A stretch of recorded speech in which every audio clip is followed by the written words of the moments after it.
अगर तुम्हारे board exam सिर्फ 15 दिन दूर हैं, तुम्हें लग रहा है कि अब कुछ भी पॉसिबल नहीं है, तो ये वीडियो सच में तुम्हारी लाइफ का डायरेक्शन बदल सकती है। क्योंकि आज मैं तुम्हें एक ऐसी 15 डे स्ट्रैटेजी बताने वाला हूँ जो एक एवरेज स्टूडेंट को भी टॉपर्स के लेवल तक पहुंचा सकती है। और अगर तुमने ये प्लान सही से फॉलो कर लिया तो हो सकता है जो लोग पूरे साल पढ़ते रहे तुम उन्हें सिर्फ 15 दिनों में बीट कर दो। सबसे बड़ी मिस्टेक जो ज्यादातर स्टूडेंट्स करते हैं, एग्जाम्स डेज में वो पूरा सिलेबस कंप्लीट करने की कोशिश करते हैं, और सच ये है ये ऑलमोस्ट इम्पॉसिबल होता है। टॉपर बनने के लिए सिर्फ हार्ड वर्क नहीं, स्मार्ट वर्क चाहिए। टॉपर और एवरेज स्टूडेंट में सबसे बड़ा डिफरेंस यही होता है, एवरेज स्टूडेंट सब कुछ पढ़ने की कोशिश करता है, लेकिन टॉपर सिर्फ वही पढ़ता है जो एग्जाम में एक्चुअली आने वाला होता है। और बोर्ड एग्जाम्स का एक हिडन ट्रूथ है, पेपर का लगभग 70% पार्ट प्रिडिक्टेबल होता है। अगर तुम्हें क्लियर हो जाए क्या पढ़ना है और क्या स्किप करना है तो 15 दिन भी इनफ होते हैं।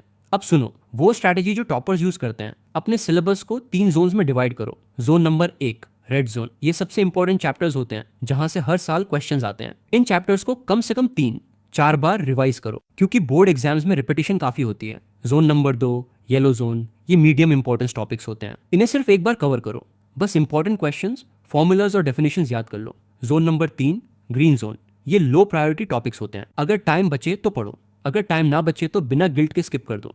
कभी कभी टॉपर बनने के लिए स्किप करना भी एक स्मार्ट मूव होता है। अब बात करते हैं एग्जैक्ट 15 डे प्लान की। पहले 5 दिन सिर्फ कॉन्सेप्ट्स क्लियर करो, हर सब्जेक्ट के इंपॉर्टेंट चैप्टर्स पर फोकस करो, शॉर्ट नोट्स बनाओ और डिफिकल्ट टॉपिक्स को प्रॉपर्ली समझ लो। डेली कम से कम 6-8 आवर्स फोकस स्टडी करो। डे 6 से डे 10 अब स्टार्ट होता है प्रैक्टिस मोड। इस स्टेज पर सिर्फ 3 चीजों पर फोकस करो, past papers, important question, sample papers, क्योंकि एग्जाम में मार्क्स सिर्फ नॉलेज से नहीं प्रेजेंटेशन से मिलते हैं। अब आते हैं लास्ट 5 डेज पर। डे 11 से डे 15 ये होता है रिवीजन मोड। इस स्टेज पर कोई न्यू चैप्टर स्टार्ट मत करो, सिर्फ रिवीजन करो, फॉर्मूलाज, डेफिनेशंस, डायग्राम्स, और हर दिन एक सैम्पल पेपर सॉल्व करो। ये तुम्हें एक एग्जाम रेडी मशीन बना देगा। अब मैं तुम्हें एक और पावरफुल सीक्रेट बताता हूँ। बोर्ड एग्जाम्स में सिर्फ करेक्ट आंसर देना इनफ नहीं होता, आंसर का प्रेजेंटेशन भी मैटर करता है। अगर तुम्हारा आंसर छोटा है, एग्जामिनर को लगता है कि तुम्हें कम नॉलेज है, इसलिए जब भी आंसर लिखो सबसे पहले डेफिनेशन लिखो, फिर प्रॉपर एक्सप्लेनेशन दो, और अगर पॉसिबल हो तो एक एग्जाम्पल भी ऐड करो। इससे तुम्हारा आंसर ज्यादा स्ट्रॉन्ग और इंप्रेसिव लगता है और मार्क्स ऑटोमेटिकली इंक्रीज हो जाते हैं। अब सबसे इंपॉर्टेंट चीज, माइंडसेट।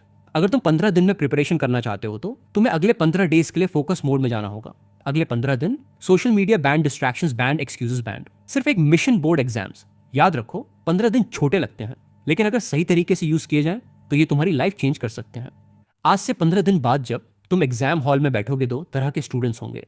एक वो जो पूरे साल पढ़कर भी पैनिक कर रहे होंगे, और दूसरे वो जो सिर्फ 15 दिनों में सिस्टम फॉलो करके कॉन्फिडेंट होंगे। अब डिसीजन तुम्हारा है, तुम कौन सा स्टूडेंट बनना चाहते हो।